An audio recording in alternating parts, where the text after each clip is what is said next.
My biggest issue in life was that I had an identity crisis, and a lot of people go through that or deal with low self-esteem, but mine happened very early in life. I was probably about 6 years old.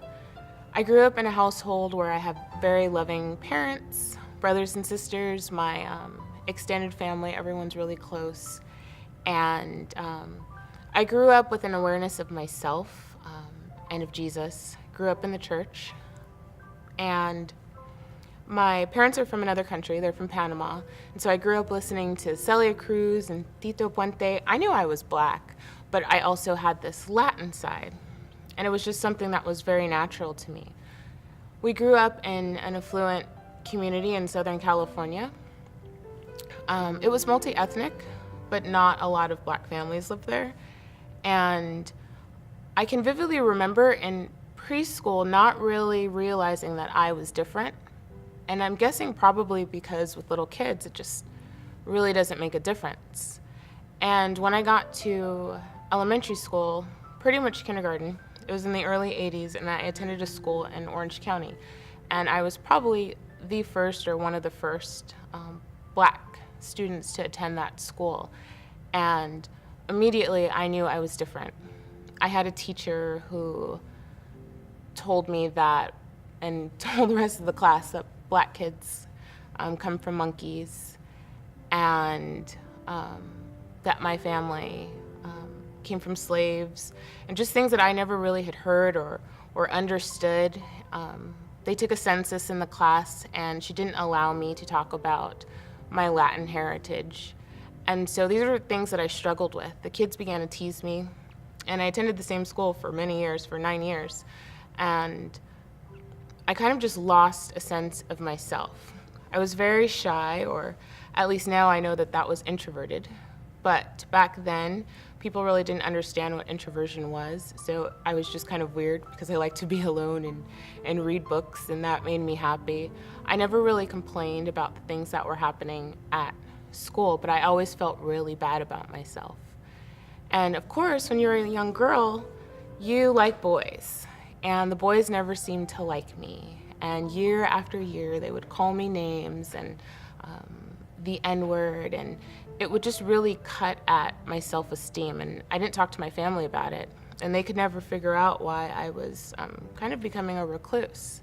And so my life pretty much continued that way, and I learned how to pretend very early that things were okay when they really weren't. When I got to college, I thought that I could rebrand myself or recreate myself. I went to a historically Black college, and I thought, finally, I fit in here. I don't stick out. But I had dealt with self-esteem issues for such a long time that they still followed me. I didn't really talk to God about it because I felt that why would he have time for me or for that issue? And so when I got to college, a way that I felt like I could fit in, or the way that I felt good about myself, was trying to find the one boy who everyone liked or everyone thought was cute. And if I could make him like me, then I felt better about myself. Another way I started feeling like I could stand out was with drinking. And it started out pretty simply, just college parties, drinking on the weekends, but I began binge drinking, and I would drink until I would pass out. Not every day, but just at a party. It made me feel like I was the life of the party. And one time I went to a party in a dorm room, and there was a boy there that everyone kind of thought was cool, and I liked that he was giving me attention. And so I kept drinking, and I tried smoking pot. That was probably one of the first times that I tried that. And that night, I was really drunk, and a lot of people left the room, and he invited me into the bathroom, into the dorm room, and he raped me there. Having that happen to me, I was really overwhelmed. I didn't understand what had happened, but I didn't want to deal with it. I didn't want anyone to know. I felt very ashamed. I felt like it was my fault. I shouldn't have been drinking. And I didn't know what it was about me that made him choose me. And so I just didn't deal with it. I started drinking more, having a tough time at school. I couldn't complete my courses. Eventually, I just got a job. I lied to my family about it. And I just kept trying to find different men who I thought could give me some value, that I could find my identity in those men. I would still go to church, and I believed that Jesus loved me, and I sang all of the songs. But deep down inside, I was just very sad and very hurt. I was in a long-term relationship with a guy that I thought, because I was with him, it raised my self-esteem and it made me cool. And after 5 years, he broke up with me, and I was devastated.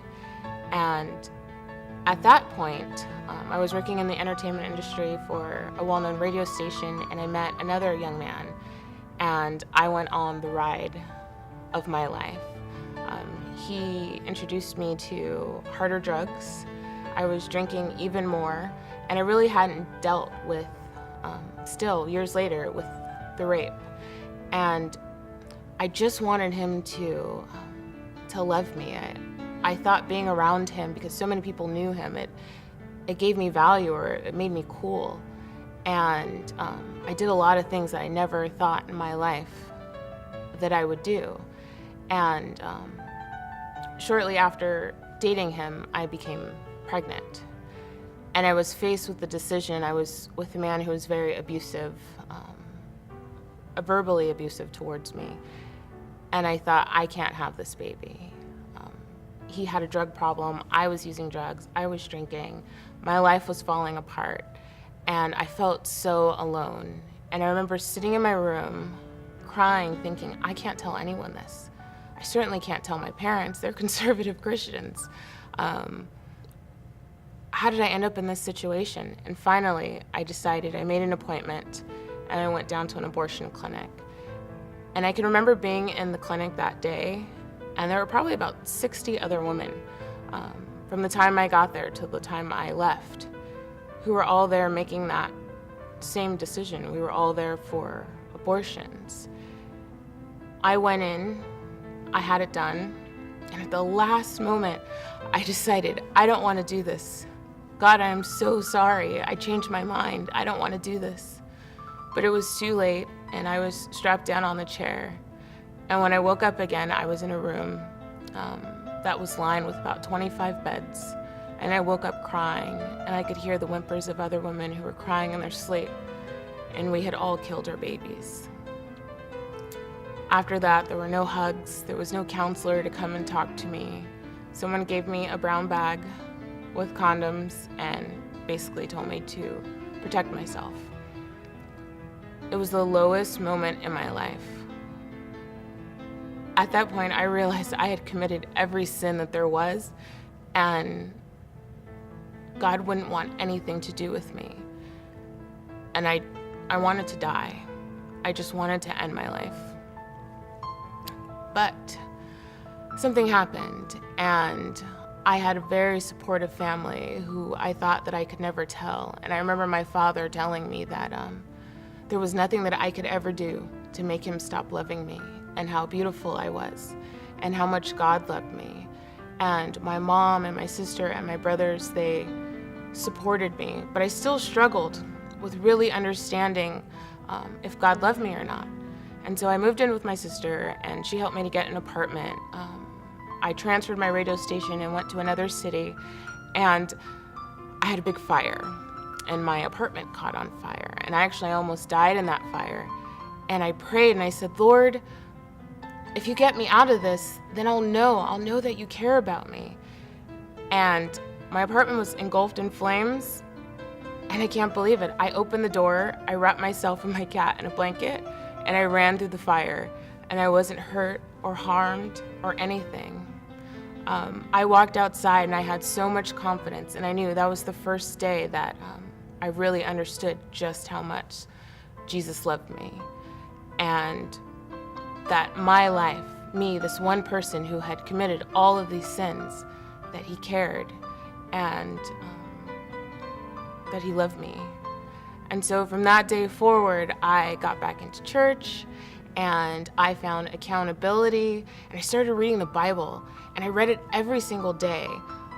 It was like I couldn't get enough of it, and I recognized, it was like for the first time in my life, I realized that God had this beautiful, amazing story, and everything about him was to see his people do well, to see us thrive, and he calls us holy and redeemed and beautiful. And it wasn't easy, but every single day that I would read, I fell in love with him more, and my spirit grew, and I was awakened to something inside of myself that I had never known before. And I realized that what my earthly dad said, even more so my God in heaven, that he had called me holy, that he loved me, and that nothing could separate me from his love. And I knew that I was forgiven. It took me 7 years of counseling and accountability to finally share my testimony. And I began working in ministry. And when I shared my testimony the first time, on that day I was a little bit nervous.